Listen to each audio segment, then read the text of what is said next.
Hello friends!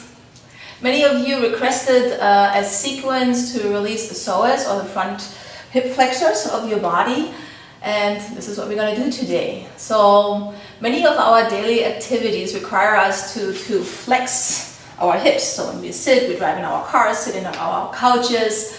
Lots of our, or most of our activities are somehow on our front body because this is where our eyes are and our arms are, so we have to bow forward, meaning that the muscles here in our front body get really short. And when the psoas, which is one of the hip flexors, becomes short, it can lead to all kinds of problems, mostly to low back pain. Oh, that would probably be the biggest one. That's the big one, Yeah. And also, when the psoas is tight, we get a little tight too. Maybe that's my problem right now. I know. It's a constant irritation that doesn't want to go away. Might not be the spouse, it might be a psoas. So help me, Doreen, help me. Lay on your back. No problem. Right? Sweet. Yeah, so a big point, especially in our society nowadays, is that we get to find some time to relax. So this is what I want you to just start with. Just relax for a moment. Oh, and I was wanting to mention, this little sequence might be done well with a partner. Yeah, so a partner can help you to deepen certain areas or certain alignment principles to make it even feel better. But it's not mandatory. It goes also well without a partner. So first bring your awareness to your breath. And I want you to breathe through your nose, keep your mouth closed. Use your Ujjayi breath. And start to make the sound of your breath even. And increase the length of your inhale and exhalation slightly.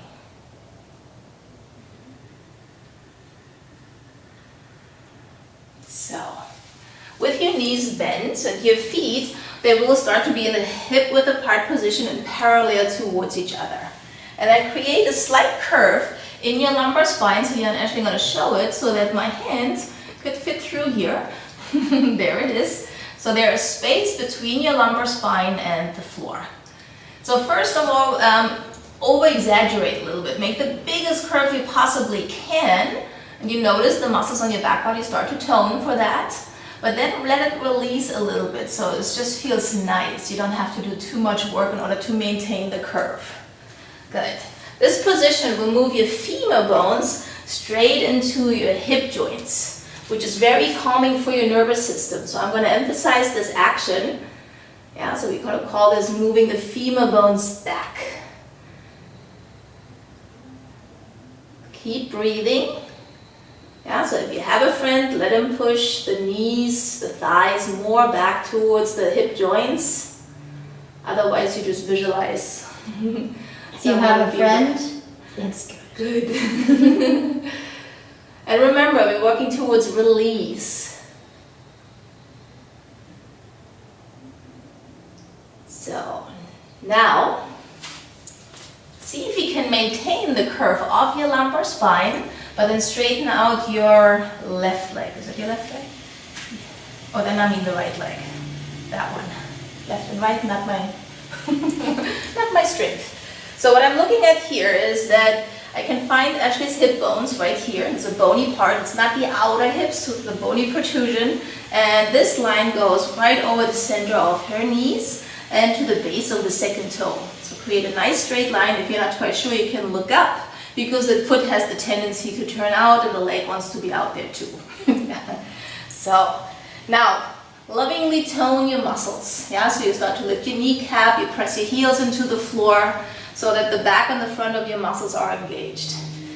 One more action. I'm going to place my hand here on the inside of her shin so she can now press her shin into my hand, and this will engage the inner thigh muscles. So see if you can find some tone on your inner thighs. And then move your inner thighs with your inhalation further down towards the floor. So you press your thigh back. Again, if you have a friend, you can just use your flat hand or both. And as we say again, root the femur bones back. Very, very calming for the nervous system. And as you may notice too, when you push your thigh bones towards the floor, it will help you to maintain the curve in your lumbar spine. Now move your left knee towards you and hold on to the back of your thigh. I'm going to get out of your way here, there. And you can see that Ashley has her hands on the thick part of her hamstrings. Yeah, so that's all you need to do here. So now simultaneously start moving your thigh, your right thigh down to the floor. And when you exhale, move your navel towards your spine and push your thigh into your hand. Keep the leg bent.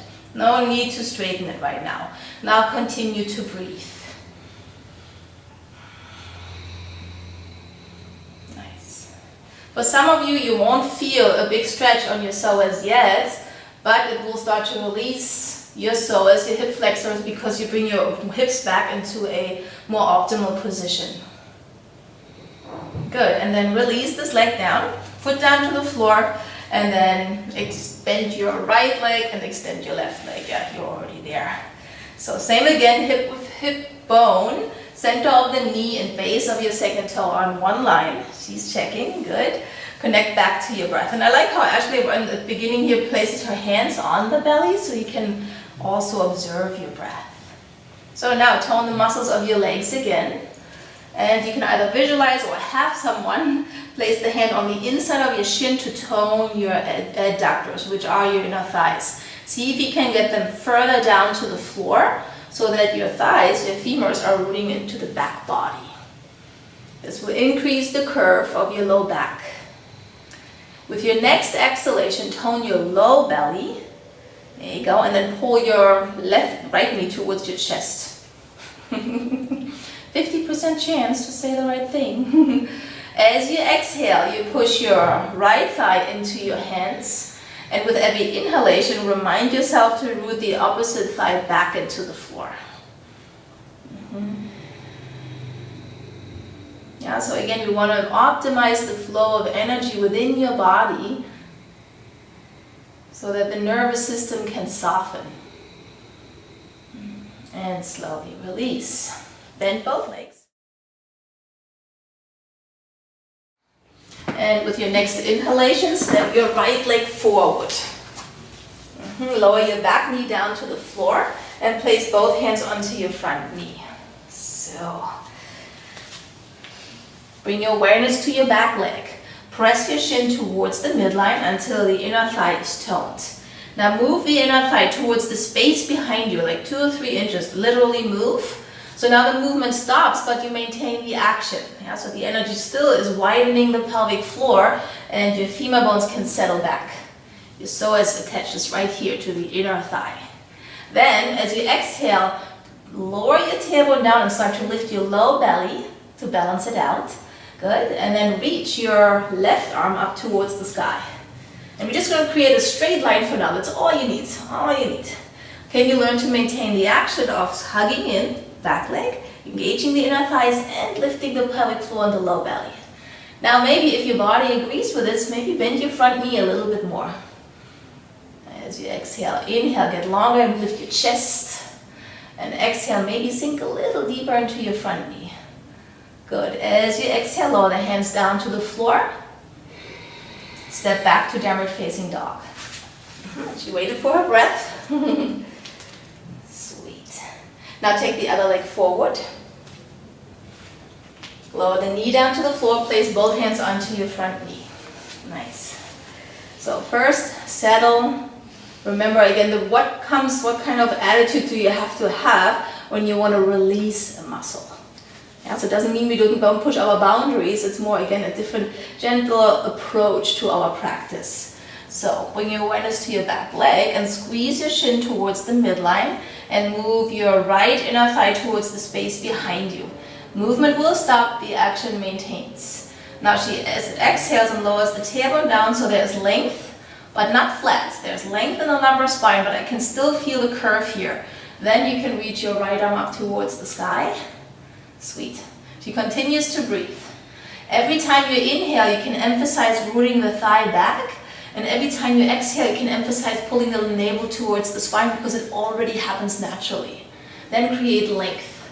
Get longer throughout the knee, through the arm. And with all this, see what happens when you bend your front knee. Yeah, so does your body agree with it? You will know. Sweet.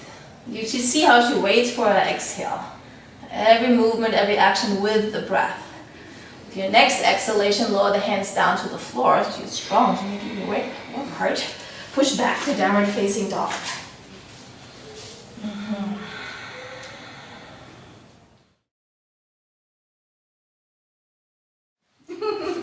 So the block will go underneath your butt, and you will see on the picture the exact points that the center of the block is where your sacrum meets your tailbone. So it's a little further down, almost like the center of your butt. That's where you want to touch or have the block connect to your butt. Then you want to extend the legs, and if you feel like you're barely touching the baseboard, scoot in a little closer so that your knees are a tiny bit bent at first, so you really have a good pressure against the wall if you're using one. Right there.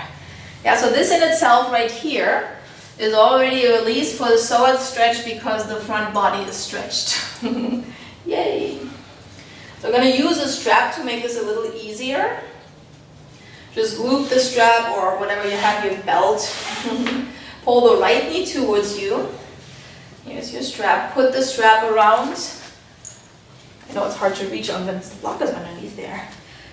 Around the ball of the big toe and the ball of the little toe. Sweet. So now we go back to everything we've done so far. Squeeze the shin to the midline, especially on the leg that's on the ground, and root the inner thigh back. Of course, you won't be able to touch the floor now, yeah, because the block is there. Then again, pull the navel towards your spine and move the outer hip away from your shoulder. Yeah, since you have the strap, you can grab the strap long enough so that your shoulders can stay on the back so you don't have to get round. And now see what your body allows you. How far can you move the foot towards your face without letting this foot come off the baseboard or off the floor if you don't use a wall. So therefore it's important that you strongly root the thigh back with the leg that's close to the floor. And again, use the inhalation to widen your pelvic floor and use the exhalation to pull your navel to the spine and move that leg closer towards your face. Once you found your maximum, just visualize you want to get your legs 10 inches longer. Still waiting for that day, but it's an energetic extension. So from your hips, reach out through your feet like you would push onto a gas pedal almost. Kind of works. Nice. So now hold on to the strap only with your right hand and bring the left hand to the sides. Good. I keep pushing her thigh down because it usually feels really nice, right? And then slowly move the leg to the side. So you don't want to fall off the block because it might be a little wobbly. So sometimes it's nice to press the elbow slightly into the floor just for stability. And you're looking for a fascia release on the leg that is straight. So right now that's your left leg. So right here in the area that I'm showing at Ashley's.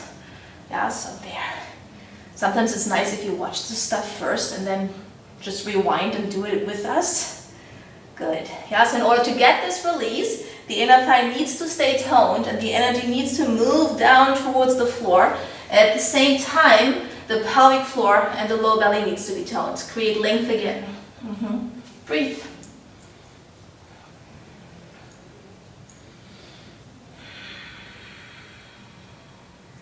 With your next inhalation, bring the leg up towards the sky. Good. Then bend the leg, release, and switch sides. Sometimes you have to kind of shuffle around on the block to stay on the center. Yeah. Yeah. She did what I said.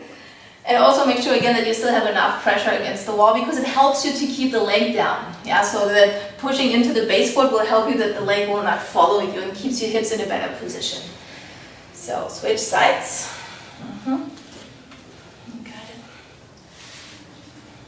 There. And that's it. Yeah, so as you set up the position, the general position of the posture, take a moment and remember again your intention.